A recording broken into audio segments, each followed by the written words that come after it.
Welcome viewers, कैसे हैं आप? उम्मीद है आप सब खैरियत से होंगे। आज हम डिस्कस करने जा रहे हैं ट्रीट कॉरपोरेशन लिमिटेड के शेयर को। और ये पाकिस्तान स्टॉक मार्केट पे ट्रीट के नाम से लिस्टेड है। और इस शेयर को डिस्कस करने का मकसद यकीनन ये शेयर आपको for the long term recommend करना है।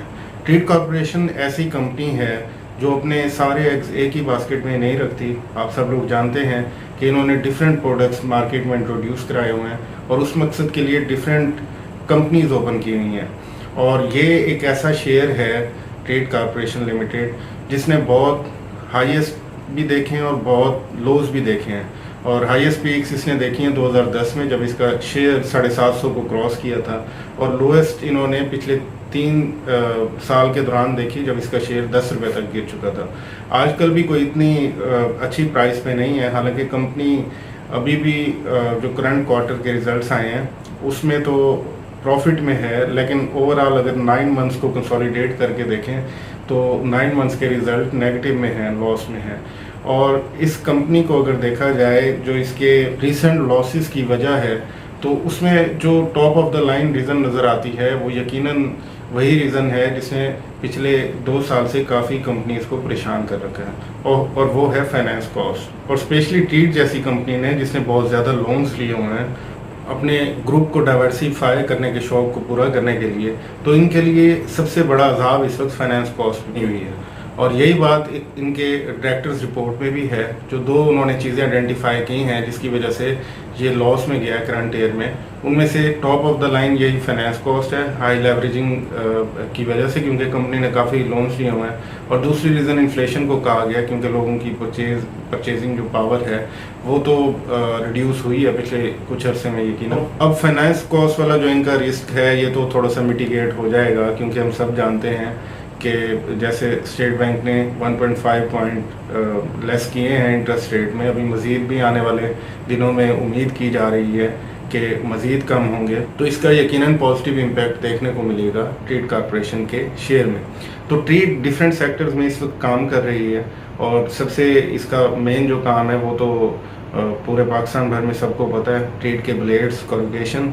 तो इसमें तो अभी करंट ईयर में भी रेवेन्यू स्टेबल रहा है इनका, कम नहीं हुआ। और ऑपरेशनल प्रॉफिट है, ग्रॉस प्रॉफिट है, लेकिन बात वहीं आके इनकी अटक गई जहां फाइनेंस कॉस्ट की बात आई। उसके अलावा सेकंड जो है इनका, जो काफ़ी अर्से से ट्रेंडिंग में है, वो ट्रीट बैटरी लिमिटेड है।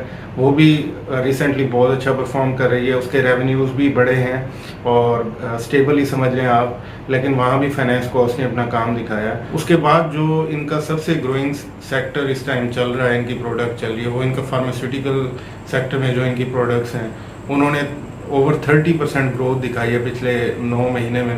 बड़ी ज़बरदस्त ग्रोथ है और ये इनके फ्यूचर के पोटेंशियल को भी शो कर रही है।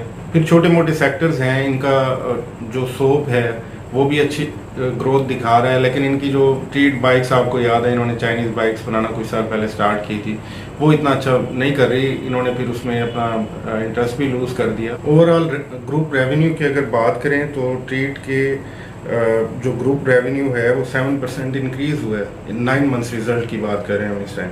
और इसका अगर ब्रेकअप करें, जो कंपनीज हमने अभी बताई वो देखें, उनको अगर ब्रेकअप करके देखें तो सबसे पहले ब्लेड्स आते हैं।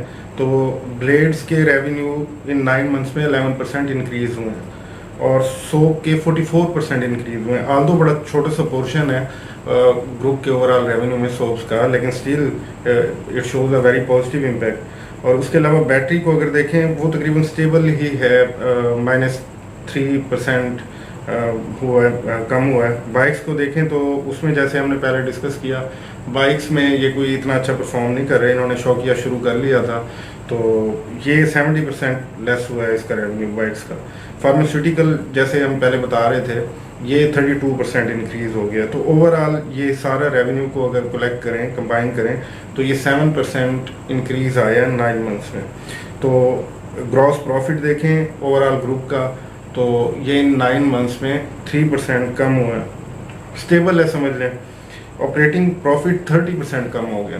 तो यहाँ पे इनके एक्सपेंडिचर्स बढ़े हैं और आगे जाएंगे तो फाइनेंस कॉस्ट जो है ये भी हमें रीज़न नज़र आएगी। और इसी रीज़न को अगर हम एडजस्ट करें तो इनकी फाइनेंस कॉस्ट के बाद जो प्रॉफिट बिफोर टैक्सेशन है वो तकरीबन 123% कम हो गया। और उसके बाद EPS, यही वजह हम कंपेयर करें तो लास्ट ईयर 9 मंथ्स में सेम पीरियड के जो 9 मंथ्स थे उसमें जो EPS थी वो 1.61 पर शेयर थी, अभी -0.65 हो गई है। तो ये शेयर आपको रिकमेंड करने का मकसद ये है कि अभी जो करंट मार्केट की सूरत हाल चल रही है, बड़ा ज़बरदस्त बूम है, उसको भी देखें। और उसके अलावा जो अभी फाइनेंस कॉस्ट इनकी कम होने लगी है करंट क्वार्टर में, जो रिजल्ट्स आएंगे अभी, तो इसमें तो बड़ा ऑब्वियस सी बात है, रिडक्शन देखने को मिलेगी फाइनेंस कॉस्ट में। ये मार्कअप रेट जो कम हुआ है मज़ीद भी कम हो जाएगा इंशाल्लाह आने वाले दिनों में। तो इसकी वजह से जो इसकी करंट प्राइस है 16 रुपीज़ के आसपास, ये बहुत डिस्काउंटेड प्राइस है। और मेरा ये ख्याल है कि इंशाल्लाह अगले कुछ अरसे में ये शेयर बड़ा ज़बरदस्त एक रिटर्न देने वाला है। लॉन्ग टर्म इन्वेस्टमेंट इसमें की जा सकती है। तो इस वजह से मैं ये शेयर आपको रिकमेंड करता हूँ। और लेकिन अपनी रिसर्च कर लीजिए, अगर आप अग्री नहीं करते रिकमेंडेशन से तो बिल्कुल ना ख़रीदें। लेकिन मेरी अपनी ये जो थोड़ी सी इसके बारे में थिंकिंग है, जो पॉइंट ऑफ व्यू है, वो मैंने आपसे शेयर कर दिया। और एक वजह ये भी है कि इस शेयर में बड़ा इंटरेस्ट है लोगों का, जो कि सेल्स वॉल्यूम में रिफ्लेक्ट होता है, हम सब देखते हैं। और बहुत सारे शेयर्स में रैली आई है, अगर आम लैंग्वेज में बात करें, मार्केट के बूम के साथ। लेकिन ट्रीट में अभी नहीं आई, तो वो रैली भी ड्यू है इसमें। इसी वजह से ट्रीट आपके लिए एक बहुत अच्छी इन्वेस्टमेंट हो सकती है for the longer period of time. Thank you very much.